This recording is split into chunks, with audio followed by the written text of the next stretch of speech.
ताज्या बातम्यांसाठी ठाणे वृत्तांतला सबस्क्राईब करा आणि बेल आयकॉनवर क्लिक करा आणि पाहत रहा ठाणे एकसंग, फक्त ठाणे वृत्तांत सोबत। बदलापूर परिसरातून एक धक्कादायक अपघाताची घटना समोर आली आहे। या अपघातात एका तरुणाचा दुर्दैवी मृत्यू झालाय। मध्यरात्रीच्या सुमारास राहटोलीहून बदलापूरच्या दिशेने जात असताना हा भीषण अपघात घडला। अपघातात मृत्यू झालेल्या तरुणाचे नाव जय सुरोशी असं असून तो स्थानिक रहिवासी असल्याची माहिती आहे।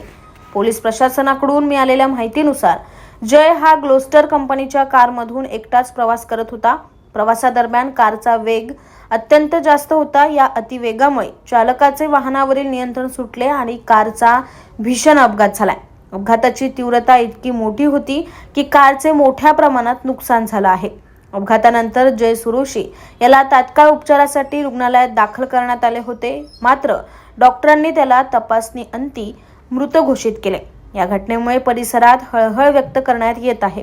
या घटनेची माहिती मिळताच बदलापूर पोलिसांनी घटनास्थळी धाव घेत पंचनामा केला असून पुढील तपास सुरू आहे। अतिवेग हाच अपघाताचे मुख्य कारण असल्याचा प्राथमिक अंदाज पोलिसांनी व्यक्त केलाय। या दुर्दैवी घटनेमुळे बदलापूर परिसरात शोककळा पसरली असून नागरिकांकडून हळहळ व्यक्त केली जात आहे।